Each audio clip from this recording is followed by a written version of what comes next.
Quizás hoy nuestros pasillos estén vacíos. Nuestros libros extrañen ser leídos.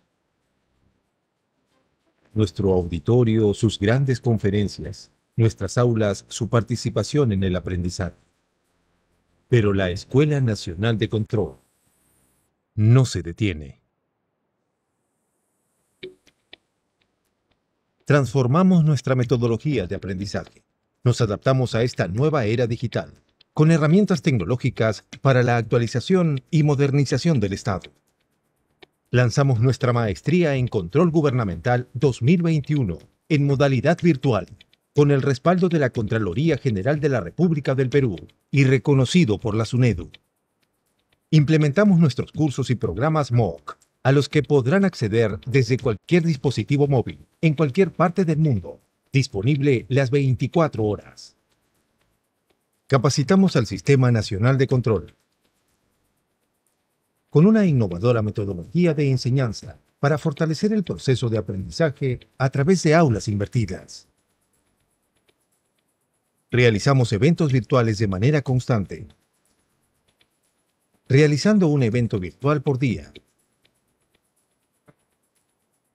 y transmitiendo conocimientos a los servidores públicos y fiscalizadores, componentes nacionales e internacionales que comparten sus experiencias y conocimientos en la gestión pública.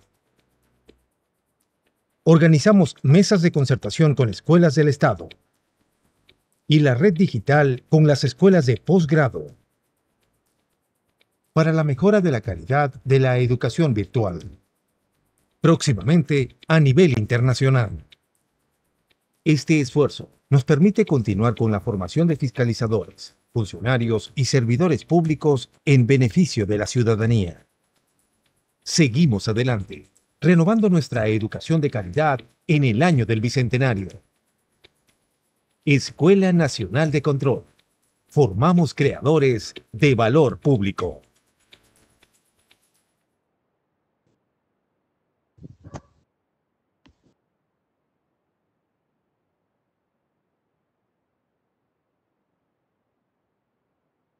Muy buenas noches con todos los presentes. Le damos la más cordial bienvenida a la conferencia magistral La descentralización en el Perú. A continuación, las palabras de bienvenida a cargo del señor José Luis Vargas Ruiz, representante de la Subdirección Administrativa de la Escuela Nacional de Control. Muchas gracias. Buenas noches a todos. Buenas noches, Rosa.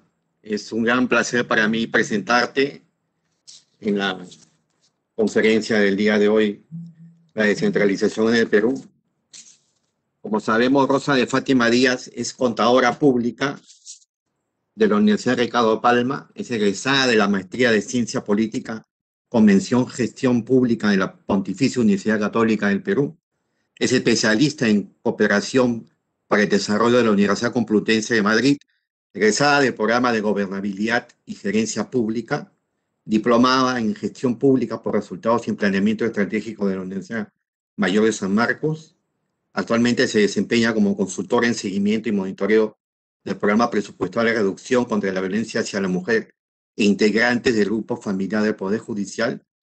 Ha ejercido cargos como consultor en el proyecto del Plan Sectorial para el Desarrollo de Capacidades y Asistencia Técnica a gobiernos regionales del Ministerio de Energía y Minas.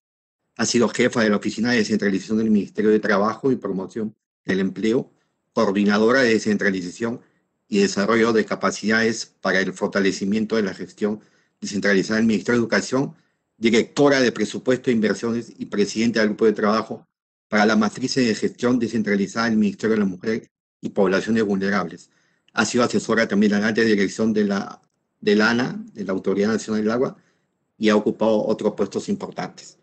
Queremos, a nombre del director de la Escuela Nacional de Control, Miguel Báez, y a nombre del subdirector administrativo, Marco Antonio Núñez del Prado, agradecerte tu presencia y dejarte con la palabra para que todos las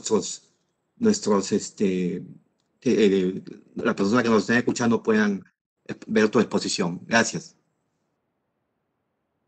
Muchas gracias, José. Creo que va a participar Yares, me dijo, ¿o no? ¿O me equivoco? ¿Antes? Muchísimas gracias, señorita Rosa de Fátima Díaz. Agradecemos las palabras del señor José Luis Vargas Ruiz, representante de la Subdirección Administrativa de la Escuela Nacional de Control, quien ya dio pase a usted como expositora.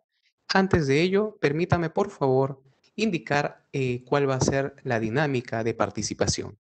Durante la presentación, el público podrá realizar sus preguntas o consultas en el cuadro de chat o comentarios, las cuales se les hará llegar al ponente para que éstas sean resueltas. El tema, la descentralización en el Perú, como bien escucharon, estará a cargo de la señora Rosa de Fátima Díaz Díaz. Agradecemos, sírvase exponer su tema. Por favor, muchas gracias. Muchas gracias, Yares. Sí, bueno, agradezco la presentación y la invitación de la Escuela Nacional de Control para compartir este tema que es tan importante y siempre tan vigente, ¿no?, en el desarrollo equitativo de nuestro país. Voy a compartirles un par de láminas y también unos videos de nuestras principales autoridades donde tocan el tema de la descentralización. Permítanme, por favor. Confirman si ya está puesta la pantalla, ¿se ve el video o todavía? Ahí está.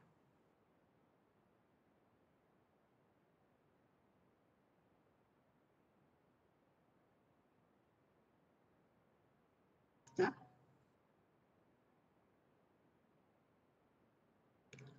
Ok, antes quisiera comentarles cuáles van a ser los contenidos de esta pequeña reunión que vamos a tener. Quiero presentarles en la primera lámina cuál es la finalidad de lo que vamos a exponer, ¿no? Generalmente, y en la Escuela Nacional de Control lo saben muy bien, hablamos de un enfoque por competencias cuando damos este tipo de charlas, capacitaciones o talleres. Entonces, brevemente quisiera decirles hacia dónde apuntamos con esta exposición, con la exposición de hoy día. Luego, el marco general de la descentralización. ¿Qué efectos ha tenido la descentralización en los territorios descentralizados? Cuando hablamos de territorios descentralizados, nos vamos a referir a los gobiernos y a los gobiernos locales y a los centros poblados también, ¿no? Y cuando hablemos de gobierno nacional nos estamos refiriendo a los sectores de los ministerios, el Poder Ejecutivo, todos los que tienen la rectoría nacional a nivel de país. Luego vamos a entrar a lo que es gestión descentralizada y al final unas pequeñas notas de lo que es retos, desafíos y oportunidades con respecto al proceso de descentralización. Bien, como finalidad, como les decía con esta presentación, queremos contribuir a elaborar, desarrollar y compartir conocimientos desarrollados al proceso en el marco de una gestión pública descentralizada y en gobernanza. Traigo colación y más adelante brevemente me explayaré. El tema de gobernanza es muy importante, incluso a colación de los acuerdos con la OCDE, ¿no? La OCDE subraya la necesidad de una gestión multinivel, ¿no?, de una gestión descentralizada y en gobernanza. Y aquí vamos a mencionar qué significa gestionar, que el Estado gestione en gobernanza, ¿no? El objetivo es comprender qué significa el proceso de descentralización en la gestión del territorio bajo esta perspectiva, ¿no? Queremos desarrollar una serie de compartir conocimientos generales de qué parte, de dónde parte el proceso de descentralización, que tiene mucho que ver con la relación de decisiones y de poder, y de delegar poder, delegar decisiones.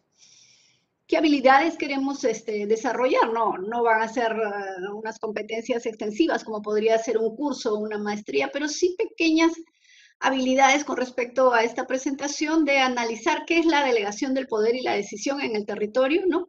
Identificar qué son los mecanismos de coordinación y alineamiento en el territorio y cuáles son los actores que existen en un territorio cuando hacemos gestión pública descentralizada, ¿no? Y sobre todo una actitud de cada uno de ustedes luego de esta charla, espero, de tener una visión del desarrollo con sostenibilidad, que es lo que propende la descentralización, y empoderarse de este principio de reforma del Estado para sentar las bases de una participación, vigilancia y empoderamiento del propio proceso. Antes, quisiera compartirles una breve exposición del presidente Sagasti, un minuto, una exposición que él tuvo con los representantes de los gobiernos locales en una reunión con ellos que tuvo, donde hizo mención al proceso de descentralización en unas palabras que señalaban cómo sentar las bases del proceso, ¿no?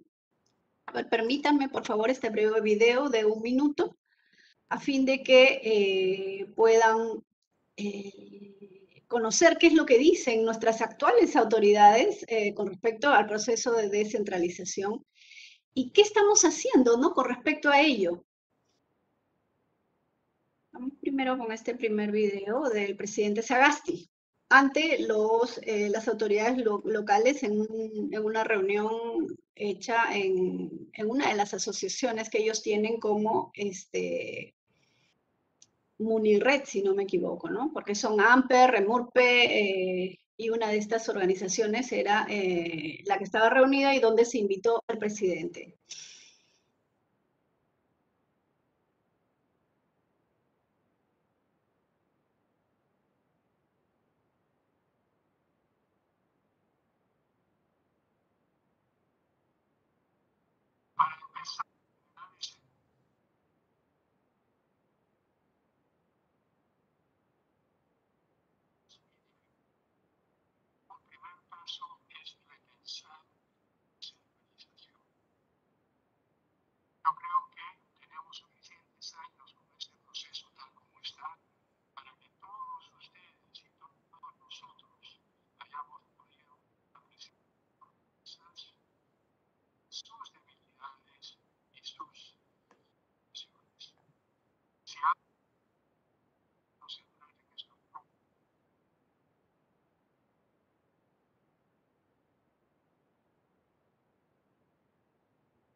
Ok, entonces, como ven, el presidente alude que este es un tema que no es de ahora, ¿no? Es un tema desde que queremos construirnos como república y siempre estamos en el discurso descentralista, pero volvemos a centralizar la gestión del Estado, ¿no?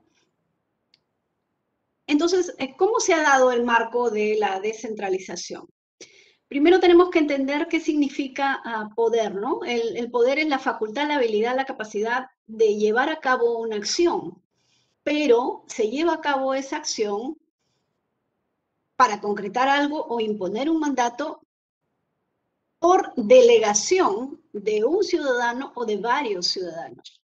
Cuando varios ciudadanos delegan el poder de decisión, autorizan a un tercero, se da este poder de decisión para gobernar, ¿no? El poder se relaciona con el gobierno de un país, con la facultad que una persona le otorga a otra en representación suya, que es lo que hacemos los ciudadanos cada vez que elegimos autoridades, ¿no?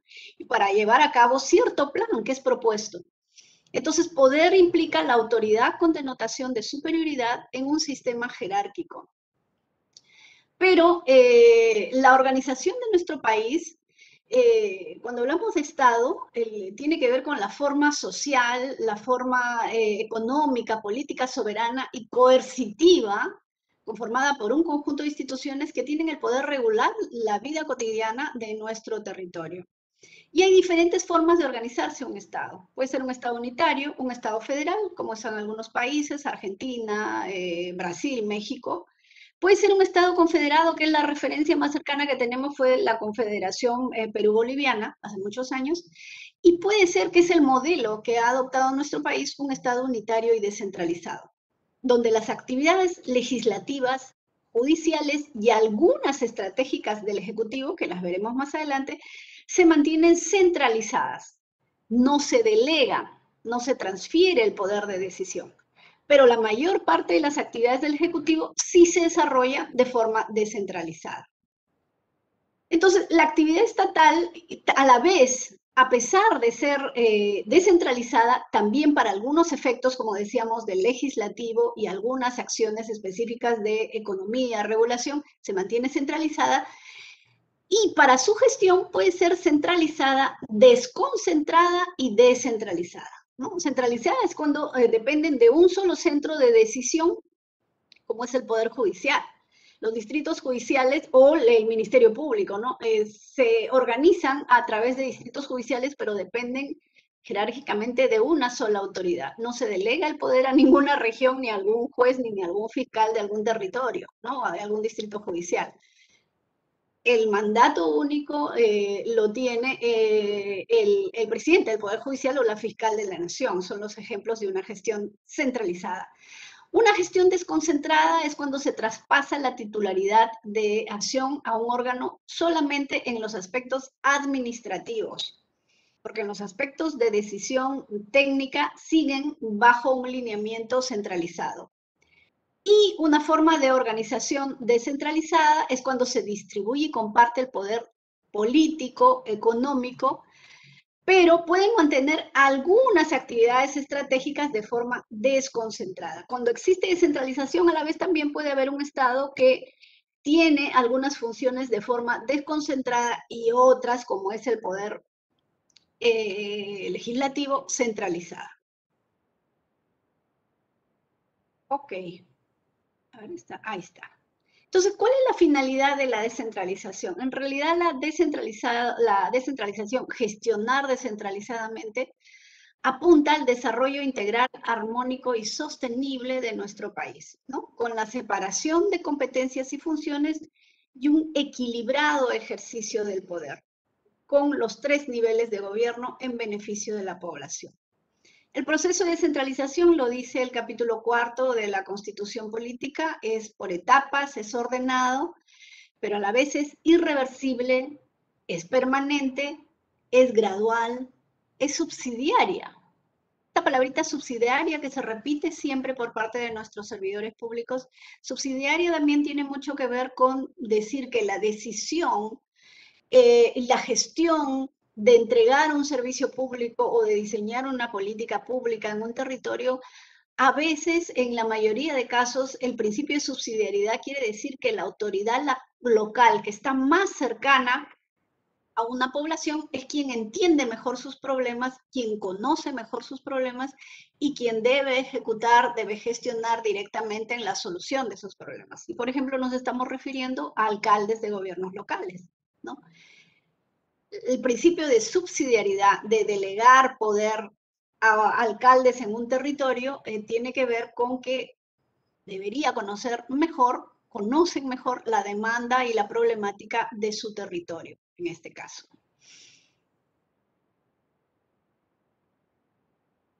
Hay tres conceptos que son bien importantes antes de entrar de lleno al tema, que tienen que ver con la descentralización. Uno es el enfoque territorial, otro es la gobernanza, que adelanté algo, y otro es la gobernanza multinivel, ¿no? El enfoque territorial es bien importante porque gestionar nuestro territorio tan diverso, con tantas miradas diferentes, con tantos intereses diferentes, con tantas visiones y cosmovisiones diferentes, con una geografía diversa, tiene que ver con, a la hora de gestionar, tiene que haber una manera de entender y promover el desarrollo a través de una mirada de ese territorio como un espacio sociocultural y geográfico en el cual interactúan personas, por lo cual se concibe que el desarrollo desde una mirada multidimensional que incluye el desarrollo humano debería considerar lo social, lo institucional, lo ambiental y lo económico, ¿no? Entonces, cuando hablamos de desarrollo territorial, con un enfoque territorial, hablamos inclusive de nacionalidades que podemos tener dentro de nuestro territorio. Me refiero, por ejemplo, a la nación Ahuajú, que comparte territorio con Ecuador y tienen una mirada, una cosmovisión, una forma de pensar el desarrollo que como país diverso debiéramos considerar en una perspectiva, ¿no? en una cohesión hacia una visión de desarrollo conjunto. La gobernanza tiene que ver con que las demandas ciudadanas no se resuelven solo por la acción del Estado, sino que hay una interdependencia con diversas esferas de la sociedad, incluso de manera multinivel. Y en esta pandemia lo hemos visto claramente. Hemos visto que por los procesos de gestión del Estado, de la administración pública, no se implementaban los hospitales de emergencia, no llevaba el equipamiento desde el inicio. ¿Qué pasaba? Hemos visto que la sociedad civil organizada desde los territorios con sus propios recursos que apalancaban recursos complementariamente a los recursos públicos o recursos privados, se otorgaban estas necesidades que atender en esta pandemia, ¿no? Entonces, el Estado por sí solo no soluciona los problemas. Es necesario la participación y considerar en el desarrollo de la planificación de un territorio una gestión en gobernanza que incluye a la sociedad civil, que incluye a la empresa privada. Y por lo tanto, gestionar en gobernanza quiere decir que el Estado debe trabajar en una horizontalidad con las poblaciones, ¿no? Con la sociedad civil organizada. Entonces, la provisión de servicios, la entrega de servicios se comparte con organizaciones de la sociedad civil desde una perspectiva en gobernanza, como lo hemos visto, como lo estamos viendo claramente en esta pandemia, ¿no? El empresariado, la iglesia, comparten, se agencian de recursos para entregar servicios, provisionar servicios a la población. Se ha visto claramente en esta pandemia, pero no debiera ser solamente en esta coyuntura ni para efectos de esta pandemia. La política pública de gestionar en gobernanza es para todos los efectos, para todos los niveles. ¿Y qué es una gobernanza multinivel? Tiene que ver con acciones de coordinación, intersectorialidad y alineamiento, porque para las acciones que tienen que ver con atender servicios, entregar servicios, bienes y servicios a la población, que responden a problemas de múltiples causas, a veces tienen que intervenir más de un ministerio, de acuerdo a cómo estamos organizados hasta ahora, porque podríamos hablar de una reforma de la organización, una reforma del Estado, pero como estamos ahora, es necesaria la coordinación, ¿no? Hay una necesidad de coordinación, hay una interdependencia cuando la provisión de bienes y servicios requieren procesos que permitan, ¡ay, Dios mío! Que permitan condiciones para la cooperación y colaboración entre los actores involucrados y niveles de gobierno. Perdón, disculpe, me está saliendo un aviso acá que espero que no tenga nada que ver con cerrar. Estamos actualizando. Disculpen, ya. La intersectorialidad, diversos sectores entregan servicios a un mismo público, pero esta entrega debe darse de manera articulada, pues las demandas del ciudadano en sus causas pueden estar relacionadas en sus orígenes, ¿no? Y por otro lado, en el alineamiento entre los 3 niveles de gobierno a la hora de planificar, todos trabajamos hacia objetivos de política nacional, objetivos de política de futuro a alcanzar en esos que señalamos en los objetivos de largo plazo que queremos conseguir, que queremos lograr, ¿no? Deberíamos tener siempre al gestionar un alineamiento entre los 3 niveles de gobierno porque estamos mirando hacia una macropolítica. En resumen, ¿cómo se ha dado el proceso de descentralización? Ustedes, no me voy a detener en cada uno de estos puntos, podemos compartir este PPT, pero sí quiero tomar los últimos acontecimientos que se han dado en la cronología del proceso de descentralización. Y tiene que ver con aspectos en los que el presidente Sagasti decía, vamos a sentar las bases. En realidad bases ya existen, ¿no? Existen ya hace varias décadas.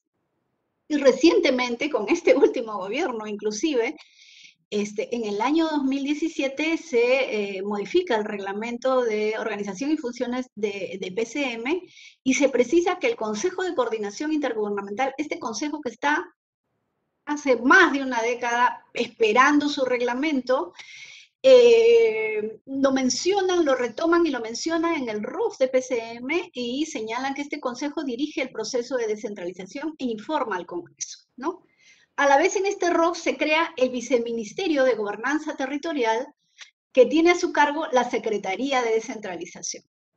Y a su vez la Secretaría de Descentralización incorpora algo muy interesante que es el enfoque de cuencas y promueve la asociatividad territorial. El enfoque de cuencas que también tiene que ver con trabajar la gestión pública bajo un enfoque territorial. Porque si yo estoy en un departamento y pasa por mi territorio un río, ese río, esa cuenca, suele pasar por varios departamentos. Y entonces a la hora de gestionar hay que tener esa mirada de sostenibilidad a la hora de diseñar una política pública en un territorio que tiene, por ejemplo, una cuenca compartida y que puede venir contaminada y puede afectar a otro departamento, o que si queremos darle una sostenibilidad, una calidad del agua, por ejemplo, debiéramos trabajar desde el nacimiento de esas cuencas. Entonces, en la gestión de la Secretaría de Descentralización, el enfoque de cuencas y la asociatividad territorial, que tiene mucho que ver con las mancomunidades. Otro instrumento importante que se aprueba en el 2018 es el Reglamento de Políticas Nacionales, ¿no? Que menciona el alineamiento, incorpora por primera vez, porque el Acuerdo Nacional casi estaba en una nebulosa, no tenía mucha, no era vinculante. Sin embargo, en este Reglamento de Políticas Nacionales ya de alguna manera dice hay que alinearse a esa visión macropolítica, a las políticas del Acuerdo Nacional y al Plan Estratégico de Desarrollo Nacional de ese plan, ¿no? Y señala además que cada gobierno que asume cada 5 años debe establecer su política de gobierno. O sea, ¿qué va a priorizar dentro de ese marco general, de ese plan de desarrollo nacional? Ese gobierno que asume, ¿qué va a priorizar en esos 5 años? Alineado también a esa visión de desarrollo de largo plazo, de acuerdo a lo señalado en el Acuerdo Nacional, ya el Plan Nacional de Desarrollo Estratégico diseñado por CEPLAN, ¿no? De manera consensuada. Otro aspecto importante es que incorpora el enfoque de género e interculturalidad en el diseño de políticas públicas, muy importante. Y señala algo que tiene que ver muchísimo con la gestión descentralizada de la necesidad de diseñar modelos de provisión de bienes y servicios con determinación de roles y responsabilidades en cada nivel de gobierno. Y le da esta tarea a la Secretaría de Descentralización, la Secretaría de Gestión Pública con opinión de CEPLAN también, ¿no? Y finalmente, hace unas semanas nada más se ha aprobado por fin el reglamento del Consejo de Coordinación Intergubernamental, el CCI, ¿no? Donde incorpora ya el rol de lo que son los GORES ejecutivos y los MUNIs ejecutivos, que hasta ahora, la verdad, siguen ahí en cierta nebulosa, pero por lo menos ya se plasman en una norma, aunque lo que debiera ser el rol de este Consejo de Coordinación Intergubernamental, por ejemplo, es aportar al diseño de los modelos de provisión de bienes y servicios, no se menciona en el decreto, pero ya tiene un reglamento, ya tiene un reglamento. Entonces, en la descentralización, el gobierno nacional ha transferido el poder para la gestión y desarrollo de los territorios a los gobiernos regionales y locales, ¿no? Un Estado descentralizado busca satisfacer las necesidades de la ciudadanía, adaptando las políticas a las diferentes necesidades y condiciones de cada espacio. Es el enfoque territorial, ¿no? Y a su vez, queremos saber, en este proceso de transferencia de poder, ¿qué efectos ha tenido en el territorio, ¿no? La descentralización como política pública, mencionaba al inicio, es un principio de reforma del Estado y busca un cambio en cómo mirar el desarrollo del país a partir de potencialidades territoriales también, ¿no? En todos sus niveles de gobierno, en centros poblados, cuencas, mancomunidades, y ha tenido y tiene efectos en lo político, en lo administrativo, en lo social, en lo ambiental y en lo económico. ¿A qué se refiere esto? Por ejemplo, en el aspecto, en el ámbito de la dimensión dimensión política, es que a partir de la ley de bases de descentralización, la ley orgánica de gobiernos regionales, la ley orgánica de municipalidades, elegimos lo que era antes presidentes de gobiernos regionales, ¿no? Nos organizamos a través de regiones, departamentos, que ese es otro tema de otro capítulo que podemos conversarlo si desean, pero elegimos autoridades regionales y los alcaldes que dependen de estas autoridades regionales, y se incorporan instrumentos como los planes de desarrollo regionales concertados, el presupuesto participativo, un rol de promover proyectos de inversión en sus territorios, sean regionales o sean locales, ¿no? Las funciones están detalladas, están señaladas, y también tenemos otro instrumento para la gestión intergubernamental, como es la Comisión Intergubernamental Sectorial. En cada sector debiera existir, debiera funcionar una comisión intergubernamental. Un decreto supremo que eliminó al inicio de este gobierno que está terminando, no de Sagasti, sino el de PPK, eliminó el 047-2009, pero que tuvo que retomarlo con el Decreto Supremo 029-2018, porque diseñar la gestión descentralizada, por ejemplo, en educación, requiere una comisión intergubernamental del sector, donde participen los gobiernos regionales y los gobiernos locales, porque, por ejemplo, en educación cada uno de ellos tienen roles en su territorio para otorgar el servicio educativo. Y el Consejo de Coordinación Intergubernamental, que acaba de aprobar su reglamento, como ya lo señalaba, que preside y convoca al Consejo de Coordinación, la PCM, participan en ella los presidentes regionales, los alcaldes, ¿no? Con la finalidad de fortalecer el proceso de descentralización y darle un seguimiento como política de Estado, ¿no? Entonces, en su reglamento le dan algunas otras atribuciones, pero que no terminan de aterrizar del todo en lo que queremos lograr, una descentralización efectiva en la entrega de servicios. Otra figura que vamos a pasar rápidamente son las mancomunidades. Estas formas de asociación de mancomunidades que pueden ser regionales o pueden ser municipales, donde se reúnen, se convocan varios gobiernos regionales y se conforman mancomunidades, igual municipalidades, apuntan a, es un acuerdo voluntario por 2 o más gobiernos regionales o locales para la prestación conjunta de servicios públicos, ¿no? Porque muchos de ellos comparten territorios, comparten cuencas, como señalábamos. Y sobre todo, ¿qué es lo que se está usando más estas mancomunidades para hacer proyectos conjuntos, proyectos de inversión de alcance intermunicipal o interregional, y participar en las convocatorias de financiamiento que se dan a través de lo que era el FONIPREL o el FONIE, ¿no? Y diversos instrumentos de financiamiento que se dan bajo la figura de mancomunidades, porque es un beneficio participar en proyectos de inversión bajo la figura de mancomunidades.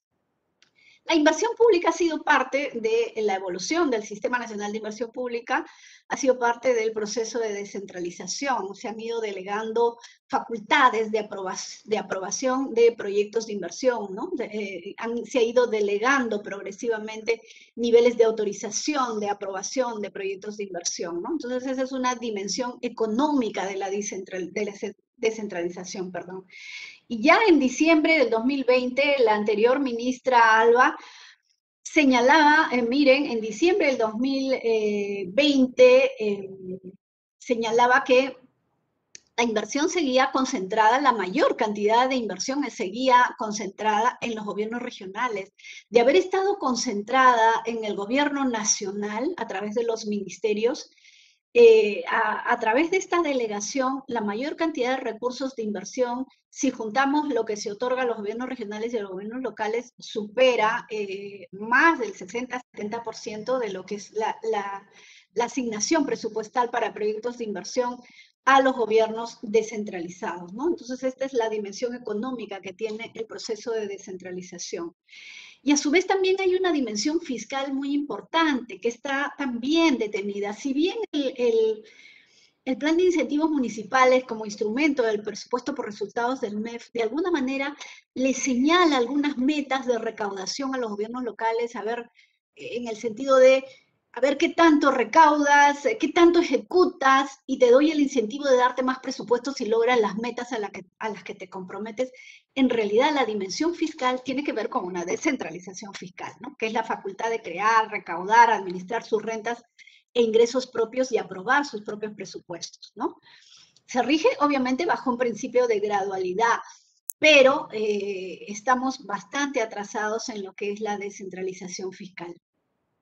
Obviamente, manteniendo la estabilidad, la idea es mantener la estabilidad macroeconómica, ¿no? Con reglas de endeudamiento autorizadas a los gobiernos regionales y también con límites al aumento anual del gasto, porque ahora inclusive siendo los presupuestos multianuales, casi en paralela con un marco macroeconómico, entonces lo que se quiere es custodiar la disciplina fiscal, ¿no?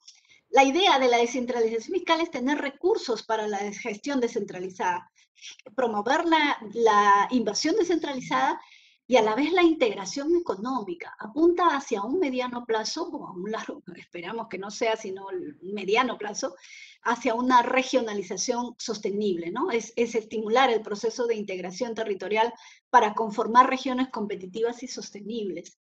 Esa es la idea de la descentralización fiscal. Creo que me he pasado aquí. La otra dimensión que tenemos, disculpen que está aquí el siguiente.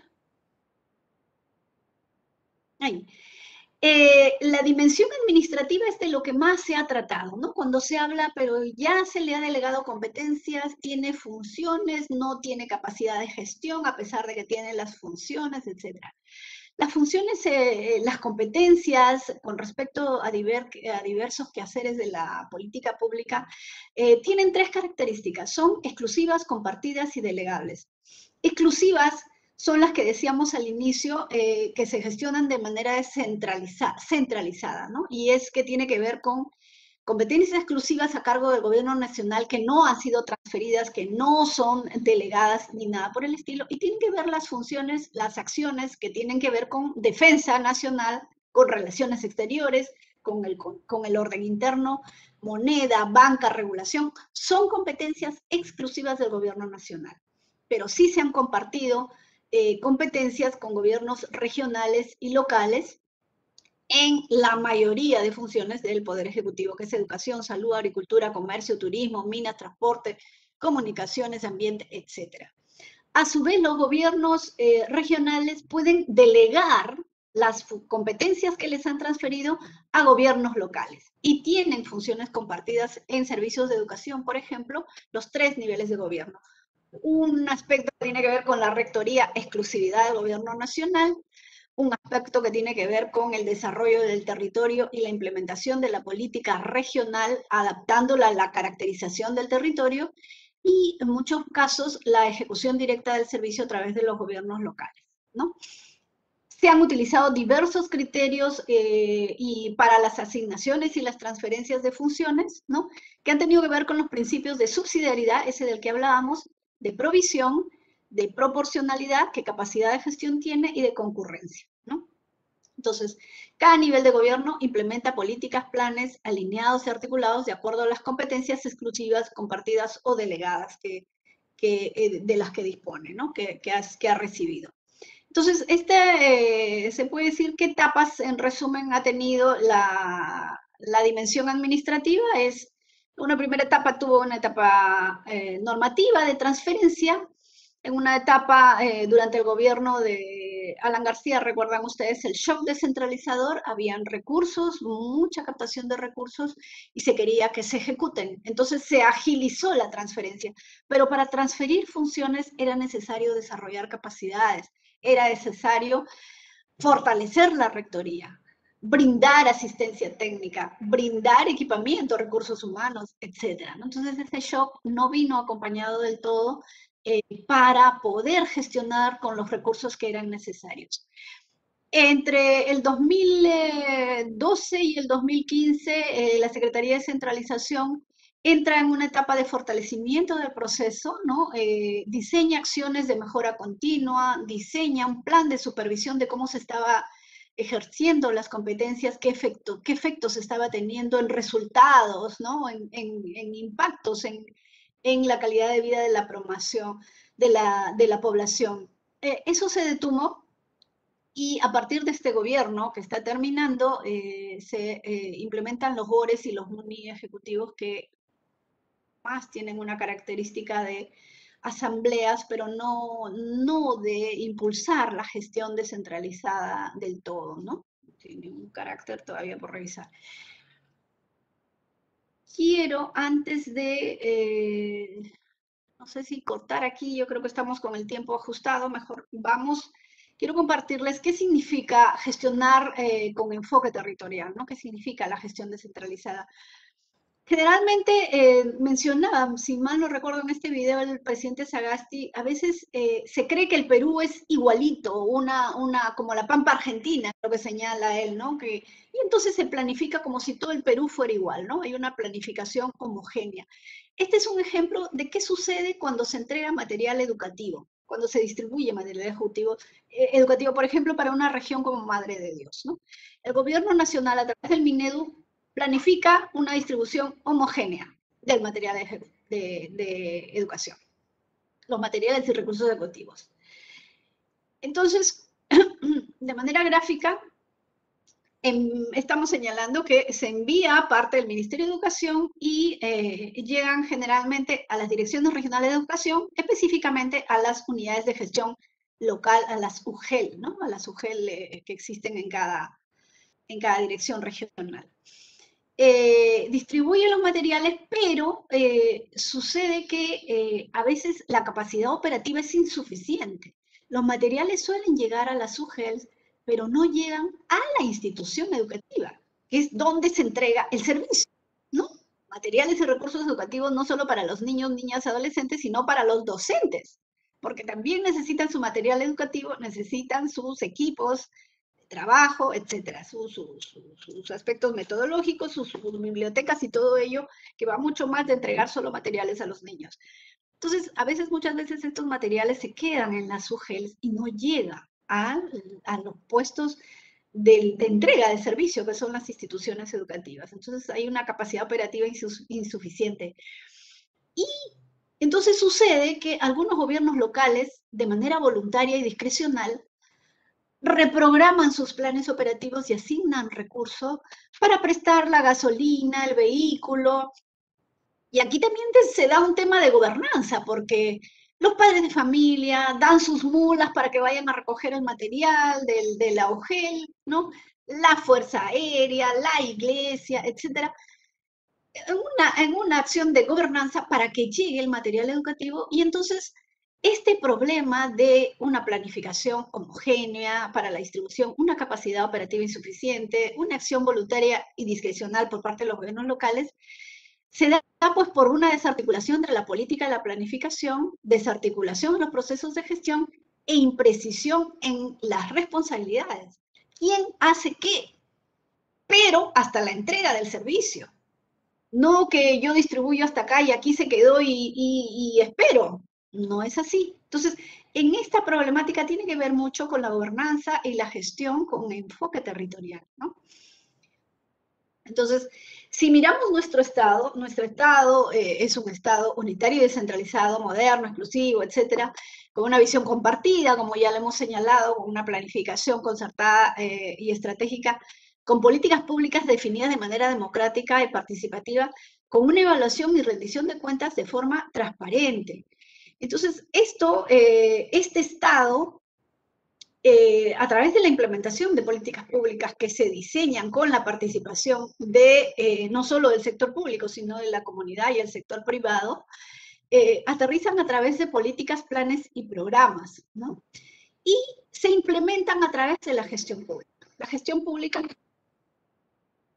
política pública para hacer efectiva la gestión pública. Entonces, en ese marco, la política de modernización de la gestión pública incorpora pilares para la gestión y lograr resultados en beneficio de los ciudadanos, que generen impacto en la calidad de vida de los ciudadanos.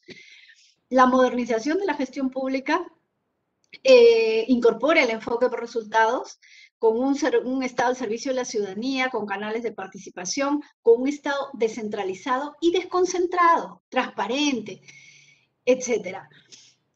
No queremos detenernos en lo que es la modernización, que ya de por sí es un capítulo bastante amplio, pero sin embargo vamos a decir que en estos momentos tenemos problemas, dificultades en la implementación de una gestión descentralizada porque hay una débil rectoría, ¿no? Hay una planificación que no está articulada ni conectada con la gestión de un territorio. Hay una descoordinación, hay un presupuesto insuficiente, no hay un monitoreo y una evaluación de cómo estamos avanzando para poder retroalimentar la gestión y generar acciones de mejora continua, ¿no? Recursos humanos con autoridades que son rotadas, que son cambiadas, y además no hay una voluntad política de empoderarse del proceso de descentralización, de entender la descentralización, de entender el poder de la descentralización, del poder en las decisiones que tiene una autoridad en su territorio y defenderlas, porque a veces escuchamos, mejor le vamos a devolver las funciones al gobierno nacional, mejor que lo haga el ministerio.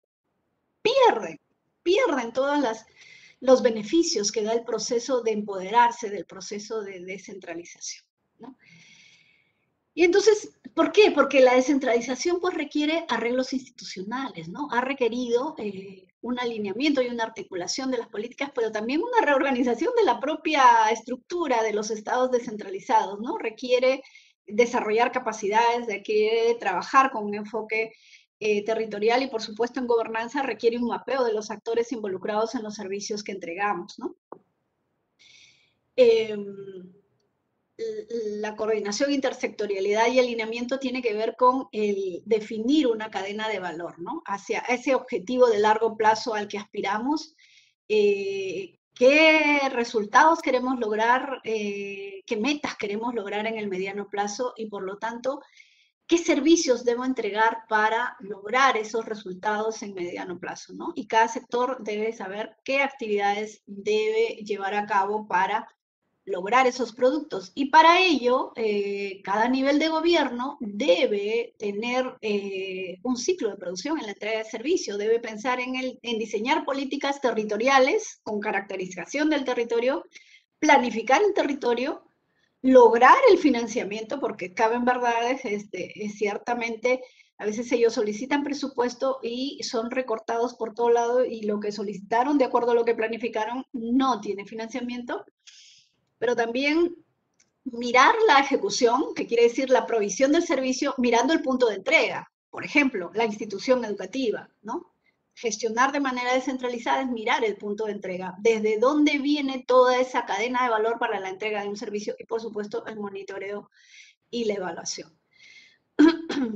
Entonces, este es un ejemplo de la cadena de valor donde participan los 3 niveles de gobierno. Aquí, con detenimiento, podemos ver el resultado final, es ese que está en el Plan Nacional de Desarrollo de Largo Plazo, ¿no? Con los resultados intermedios a cargo de varios sectores para lograr ese ciudadano de futuro que queremos, y con productos que tienen que ver con la entrega de bienes y servicios de varios sectores, ¿no? Eso es una acción intergubernamental e intersectorial. Por eso requiere acciones de coordinación, articulación y alineamiento. Este es un ejemplo de cómo se asigna. Uno de los programas presupuestales más destacados hasta ahora es el programa articulado nutricional, que tiene un diseño bajo un enfoque por resultados. Si bien tiene de alguna manera algún ingrediente político en definir por qué solo nutrición y no apego en su momento, pero sin embargo en su diseño sí se puede ver que para reducir la desnutrición, por ejemplo, hay que vacunar a los niños porque entre las causalidades también están enfermedades respiratorias, la diarrea, lavado de manos, que tiene que ver con muchos sectores, y entonces el presupuesto se asigna según cada nivel de gobierno y según quién hace qué y para cuántos hogares y cuántos niños. Entonces requiere todo un diseño de planificación, de financiamiento y de ejecución. Entonces es necesario desarrollar estructuras de costos o costos unitarios de los productos al entregar, ¿no? Para una estructura de costos de cada producto cuando gestiono el financiamiento. Es lo mismo que les decía, en cada nivel de gobierno se tiene que dar el ciclo de producción del servicio a nivel macro, meso y micro, ¿no? A nivel nacional, a nivel regional y a nivel local, porque del ejemplo que decíamos, la idea es que se debe fortalecer la rectoría y planificar con un enfoque territorial, articular en el territorio y asignar funciones y roles específicos a los gobiernos locales, ¿no? Porque es el ejecutor del servicio en su mayoría en el territorio local. Porque del ejemplo de la distribución de material y recursos educativos, la idea es que haya, por ejemplo, una articulación territorial multinivel en la gestión del servicio público, ¿no? En una cadena de resultados y bajo una gestión descentralizada. Entonces, ¿qué retos y desafíos tenemos, qué oportunidades también tenemos en esta nueva etapa, ¿no? Necesitamos, pues, un liderazgo nacional y territorial, ¿no? Tenemos que pasar, sí, del enfoque sectorial al enfoque territorial, porque en el territorio confluyen todos los sectores que se ven desde el gobierno nacional. Y entonces la mirada tiene que ser priorizando el territorio a atender. Y no mi sector que llega a atender y no sé si lo que me falta, que no vacunaron al niño, que el niño no está desnutrido, que no fue a la escuela, no. Tiene que haber una confluencia en la entrega de un servicio, ¿no? También es importante pensar en la reforma y rediseño de la propia organización del Estado, ¿no? Un diseño de las políticas sociales, ¿no? Un rediseño, el fortalecer la rectoría y definir competencias, claridad en los roles según su territorio, voluntad política, más allá del liderazgo también voluntad política, ¿no? Una descentralización y una gestión multinivel con una gobernanza multinivel, y además trabajar el sistema de información, que es tan importante, uno de los pilares de la modernización de la gestión del Estado, con data desagregada. ¿De qué estamos hablando? Por grupo etario, por género, niños, niñas, porque los problemas de las niñas no son los mismos problemas que las mujeres en su madurez o las mujeres como adultas mayores. Y los problemas de las adolescentes no son los mismos que los problemas de los adolescentes. Entonces, a la hora de diseñar políticas públicas de acuerdo a los problemas de cada territorio, tenemos que tener una data desagregada hasta ese nivel, ¿no? Y, por supuesto, tener una línea de base con sistemas de monitoreo y evaluación y acciones de mejora continua. Asegurar, también sensibilizar a la sociedad civil, a los diversos actores del territorio sobre el proceso de descentralización para que se empoderen, presionen, vigilen, exijan rendición de cuentas y, por supuesto, tener capacidades para la vigilancia, ¿no? Entonces, la gestión descentralizada es gestionar el territorio descentralizadamente constituye realmente un desafío no solo técnico, sino también cultural. Cuando hablamos del enfoque territorial, estamos hablando de diversas visiones, estamos hablando de aspectos que tienen que ver con la cultura de un territorio, con la visión, la cosmovisión de una población en un territorio, ¿no? Entonces requiere aprendizaje y nuevos valores en una dinámica participativa y consensuada, ¿no? La visión del territorio requiere de una acción colectiva, pues el Estado, si bien es el responsable de su logro e impulso, su accionar ya no es exclusivo del Estado, pues mantener la gobernabilidad, la capacidad de gestión, requiere nuevas formas de articulación social en gobernanza, como lo señalábamos. Entonces, para gestionar descentralizadamente el territorio se requieren acciones de coordinación, articulación intersectorial e intergubernamental, lo cual conlleva incorporar en las decisiones y la gestión actores del ámbito privado y de la sociedad civil que generan nuevos tipos de relaciones Estado-ciudadanía, pero que sí asegura una calidad en la entrega de los servicios y el logro de los objetivos de política, esos que queremos de mediano y largo plazo, ¿no? Y creo que a las justas he completado mi intervención y quedo atenta a las consultas que me pudieran hacer llegar. Muchas gracias. Agradecemos a Rosa de Fátima Díaz Díaz por esta conferencia y por su interesante participación. A continuación pasaremos a las preguntas del público. A causa de los casos de corrupción por falta del gobierno central, de control por parte del gobierno central, ¿qué brechas deben cerrarse en el proceso de descentralización? ¿Contestamos de inmediato? Así es, adelante, por favor. Gracias. Bueno, brechas hay muchísimas, brechas sociales, brechas ambientales, brechas fiscales, ¿no? Entonces, por eso es importante el empoderamiento, para poder exigir, vigilar, exigir rendición de cuentas a nuestras autoridades. Hay un concepto de ciudadanía, ciudadanía activa y ciudadanía pasiva. Debiéramos ser ciudadanos activos, vigilantes de la gestión de nuestras autoridades, no solamente en el nivel local, en el nivel regional. ¿Cómo salimos a manifestarnos en noviembre del año pasado? ¿No? ¿Cómo presionamos si tuvimos un logro político? Para cerrar brechas debiéramos hacer también esa exigencia. Tenemos muchos niños desnutridos en nuestra localidad. ¿Qué está pasando con los sobres de nutrición que les dan a los niños? ¿Qué está pasando con el agua y desagüe? Señores autoridades, señores del Ministerio de Economía y Finanzas, asignar recursos, ¿no? Y estar vigilantes, y qué importante, miren, en esta institución de la Contraloría General de la República, con este rol tan importante de hacer el control preventivo y concurrente, ¿no? Para asegurar la calidad del gasto, la eficiencia en el gasto, la transparencia en el gasto público y eliminar los factores de corrupción que nos aquejan, ¿no? Pero el rol de la ciudadanía, con una ciudadanía activa, es muy importante para distribuir, para reducir la corrupción en nuestro país. Precisamente sobre ese último punto, ¿cuáles son las instancias de participación ciudadana utilizadas para la fiscalización de las gestiones locales y regionales? Señalamos entre las funciones, no me detuve porque, pero tienen la lámina, la pueden ver allí.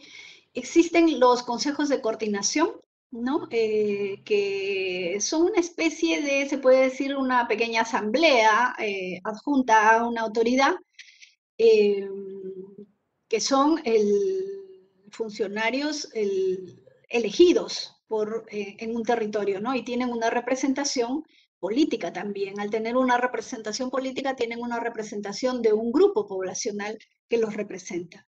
Otro canal de participación son los presupuestos participativos, ¿no?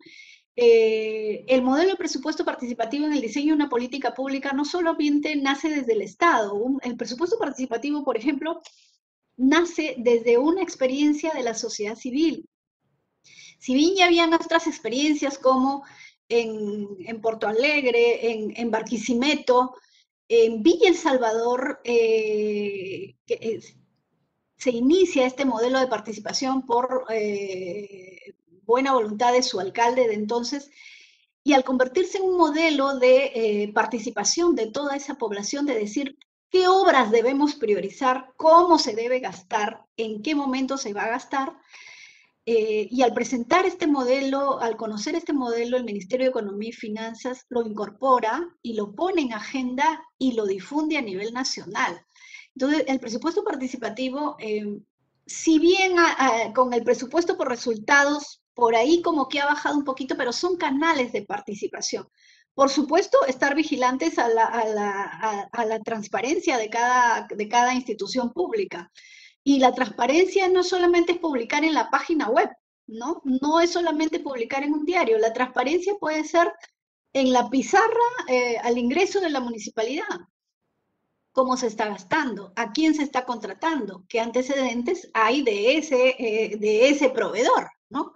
Entonces, canales de participación y vigilancia hay muchos, hay que estar atentos y hay que participar, hay que hacer uso de esos canales de participación, vigilancia y exigencia de rendición de cuentas.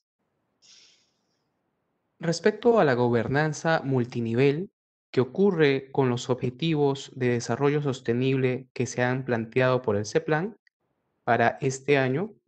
¿Es cierto que serán aplazados para el 2030? Yo inclusive he escuchado que irán hasta para el 2050.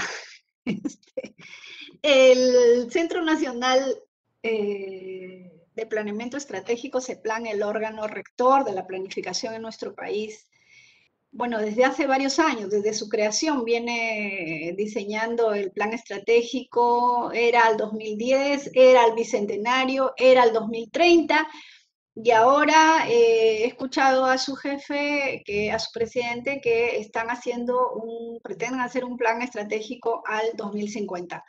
Los 17 Objetivos de Desarrollo Sostenible están alineados, están muy articulados a nuestras políticas de desarrollo nacional y a nuestras políticas de gobierno, por supuesto, ¿no? Entonces, los Objetivos de Desarrollo Sostenible son vigentes, son compromisos supranacionales en el marco de las Naciones Unidas, ¿no? Son los objetivos hacia los que apunta, pero más allá de ellos, cada país, desde la característica, desde la situación, desde el diagnóstico de su territorio, se propone metas para el logro de esos objetivos de desarrollo sostenible. Y entonces, en este momento, los Objetivos de Desarrollo Sostenible, si bien dicen al 2030, nosotros como planificación del país estamos apuntando metas más allá del 2030, ¿no? Al 2050. Y entonces habría que ver con relación a los objetivos, a cada uno de los objetivos de desarrollo sostenible, cómo van los avances en nuestro país, ¿no? ¿Dónde estamos más avanzados? Donde de repente podríamos alcanzar una meta antes del 2030, ojalá, por ejemplo, en el empoderamiento de la mujer, ¿no? En la igualdad de género, la igualdad de oportunidades, ojalá sea antes del 2030, antes del 2025. Pero quién sabe, hay otros temas, otros ámbitos que tienen que ver con los ODS, que tienen que ver con medio ambiente, y quién sabe, pues ahí sí tengamos que establecernos metas más allá del 2030, quién sabe 2035, 40, 50, qué estará, qué perspectiva, ¿no? ¿Qué estudio de perspectiva se estarán haciendo en ese plan para proyectar hacia dónde van las tendencias y por dónde debieran establecerse las metas que queremos alcanzar y que tienen que ver con los ODS. Bien, finalmente, ¿qué deben hacer los gobiernos locales y regionales para promover el desarrollo económico? La dimensión económica y la dimensión fiscal están muy ligadas, ¿no? La dimensión económica tiene que ver con la capacidad de inversión, ¿no? De recursos para la inversión, generalmente en infraestructura, pero inversión no es solo infraestructura, también es seguridad ciudadana y muchos aspectos que tienen que ver con aspectos sociales. Y en cuanto a la dimensión fiscal, es también disponer de recursos para ser capaces de poder generar sus planes y lograr financiamiento con los propios recursos que captan en el territorio. Y además también, como sucede en otros países, ser capaces de generar políticas, políticas locales que incentiven la inversión en sus territorios. Por ejemplo, me refiero a países como España, que tiene bastante avanzado lo que es la descentralización fiscal. Por ejemplo, hay autonomías, que se podría decir algo similar a nuestros gobiernos regionales, hay autonomías que por ejemplo, generan incentivos para invertir en sus territorios a cambio de, quién sabe, menores tasas de impuestos o generan incentivos con respecto a los servicios educativos y a veces hay padres que prefieren cambiar a sus niños de escuela, quién sabe, o mudarse porque tienen mejores servicios en tal territorio y tienen mejores servicios en otro territorio, sean de salud o educación, y es porque ese gobierno con sus propios recursos ha generado los incentivos que permiten una mejor inversión y mejor calidad de servicios. También tiene sus efectos perversos. Por ejemplo, habremos escuchado que autonomías como Cataluña o Barcelona, que tiene muchos recursos y otorga muchos recursos para distribuirse en todo el reino español, la descentralización fiscal allá también se rige por el principio de solidaridad. Y entonces quiere decir que autonomías que tienen mayores limitaciones, no tienen tantas potencialidades, tienen menores recursos, entonces se redistribuyen esos recursos. Entonces a veces los catalanes protestan porque dicen, ¿por qué a una autonomía como Cáceres, que es justamente, por ejemplo, donde está Trujillo, Extremadura, que nosotros conocemos muy bien por la historia, que se supone que es la que menos recauda, la que es más pobre, y por eso hay que darles para que puedan gestionar su territorio? A veces dicen eso ellos, que es perversa porque les genera la comodidad de no esforzarse por generar la inversión y la producción, ¿no? Y la competitividad de sus propios territorios. Entonces, la dimensión económica y la dimensión fiscal tienen mucho que ver con promover el desarrollo económico de un territorio, ¿no? Y por supuesto, tomando en cuenta las variables de sostenibilidad con el enfoque de cuencas y el cuidado del medio ambiente. Bien, queremos agradecer la participación de Rosa de Fátima Díaz Díaz y felicitarla por la dedicación y el tiempo ofrecido para el beneficio de los funcionarios y servidores públicos, así como de la ciudadanía en general. Muchísimas gracias, señora Rosa de Fátima Díaz Díaz. A ustedes, muchas gracias. Los invitamos el día de mañana, martes, a las 7 de la noche, a participar del Seminario Internacional Un nuevo modelo de gobernanza en la administración pública, la exigencia de transparencia, que estará a cargo de la ponente Raquel Valle Escolano.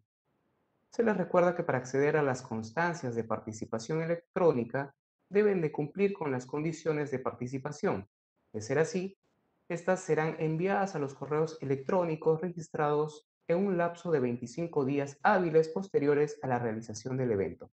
Asimismo, los invitamos a seguir a la Escuela Nacional de Control y a la Contraloría General de la República a través de sus redes sociales y portal web.